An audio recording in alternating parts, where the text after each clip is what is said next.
Olá, que bom! Estamos de volta aqui no Classe Professores com o estudo bíblico número 10 da nossa lição da Escola Sabatina. Você é bem-vindo, você é bem-vinda conosco.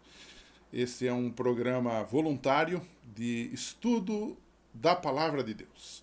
Nessa semana, ou nesse trimestre, estamos estudando o tema bíblico da aliança de Deus com o seu povo, aliança da salvação.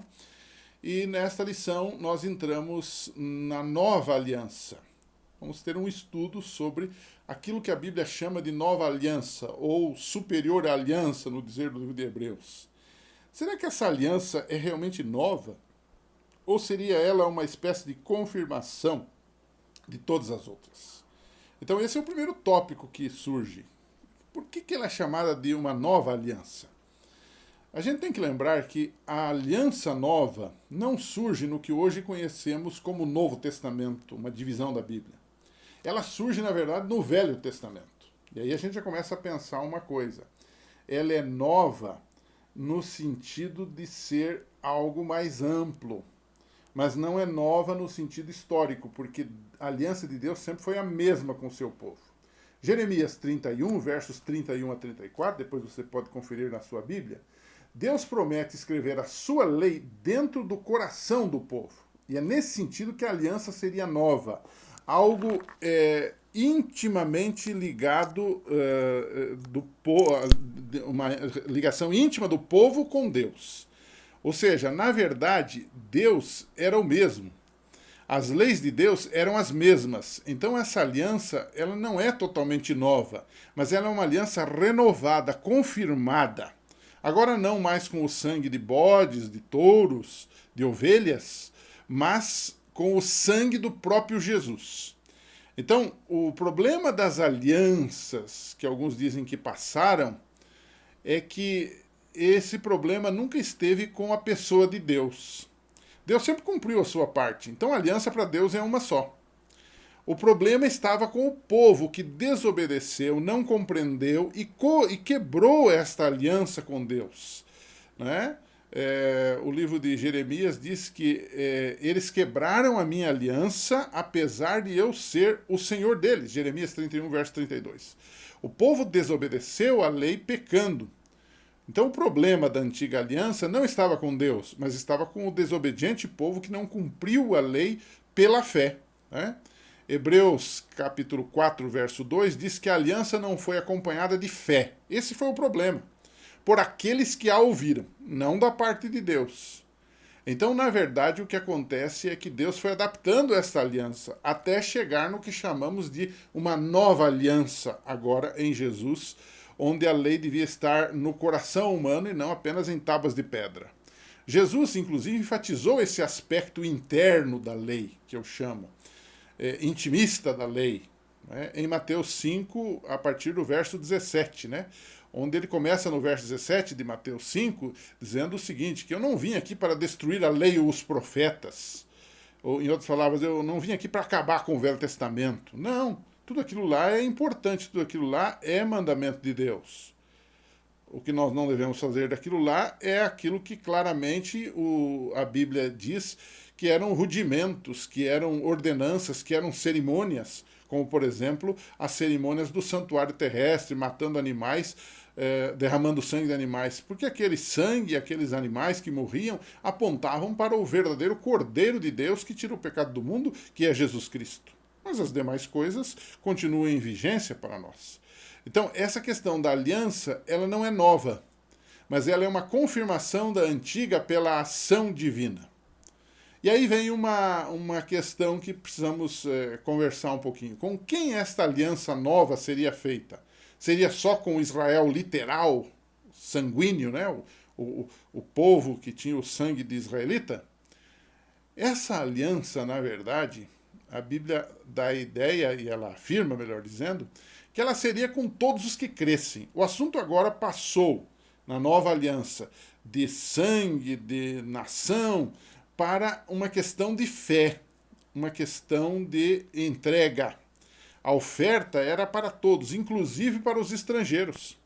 O Isaías 56, verso 6, Deus diz que iria festejar com os estrangeiros que se aproximassem dele. Né? Então, o assunto agora é fé. Essa nova aliança foi chamada, inclusive, de superior, por causa que agora ela também foi mediada pelo próprio Jesus, que é o verdadeiro sumo sacerdote. Hebreus 9, verso 15, deixa isso claro. Essa aliança também foi superior porque ela foi baseada não no sangue de animais, mas no sangue do próprio Jesus. Hebreus 9, 12 a 14. Você pode conferir isso na sua Bíblia. Então, o texto lá diz que é impossível que o sangue de touros e bodes tire pecados. Então, tudo aquilo era uma sombra que apontava para a realidade agora em Cristo. Mas a aliança de Deus nova era algo que já existia no passado e que foi sendo, digamos que, contextualizada em cada realidade e agora encontra o seu auge na pessoa e na obra do Senhor Jesus Cristo. Então, para facilitar as coisas, eu hoje resolvi fazer a conclusão um pouco diferente do que tradicionalmente faço. Eu resolvi colocar uma espécie de resumo da nova aliança. Ponto número 1, número 2, número 3. Se você quiser até anotar, pode anotar. Em primeiro lugar, a aliança sempre foi pela graça de Deus. Portanto, não tem várias alianças, tem uma aliança só que foi sendo modificada de acordo com a realidade do pecador. Ou seja, a aliança sempre foi pela graça de Deus. Você vai para Êxodo 34, verso 6, isso fica claro. Você vai para Romanos 3, 24, você vai perceber que a aliança de Deus sempre foi pela graça. Segundo lugar, a obediência aos mandamentos de Deus sempre foi requerida, tanto no Velho quanto no Novo Testamento. Se você tomar, por exemplo, Mateus 5, quando Jesus estabelece no Sermão da Montanha os ditames, os princípios do seu reino, que agora é a nova aliança que chamamos, fica muito claro que ele diz: eu não vim destruir a lei e os profetas, eu vim para cumprir. E na sequência, ele faz uma interpretação de diferentes mandamentos, a título de resumo. Ele fala, por exemplo, do adultério, e ele diz: olha, adulterar não é só uma questão de deitar-se com uma mulher que não é a sua mulher. Mas se você em pensamento cometer o adultério, isso também já é pecado. Ele disse mais: matar, vocês ouviram o que foi dito aos antigos? Não matarás? Ele diz: eu, porém, vos digo que quem se encolerizar, quem tiver ódio mortal do seu irmão, no seu coração já pecou com ele, e lá, digamos, no cômputo do céu, isso já é considerado pecado. Então, Jesus não aboliu a lei, Jesus não modificou a lei, Jesus não deu uma nova lei, Jesus ampliou a lei e Jesus tornou as coisas ainda mais claras, e eu vou dizer, mais difíceis, porque agora os judeus achavam que desobedecer a lei era uma questão apenas de tomar uma faca, por exemplo, e cravar no coração de alguém, matar alguém. E Jesus disse: é pior do que isso. Se você tiver ódio no seu coração, você também já está pecando. Então, a obediência aos mandamentos, seja na velha aliança ou na nova aliança, como nós denominamos, sempre foi de obediência aos mandamentos de Deus. Terceiro ponto: o povo falhou não obedecendo pela fé. Hebreus 4, verso 2. Quarto ponto: Deus continuou a aliança prometendo implantar a lei dentro do coração do povo, aquele que eu acabei de falar, de Jeremias 31, verso 33, e de Mateus capítulo 5, de 17 em diante. Né?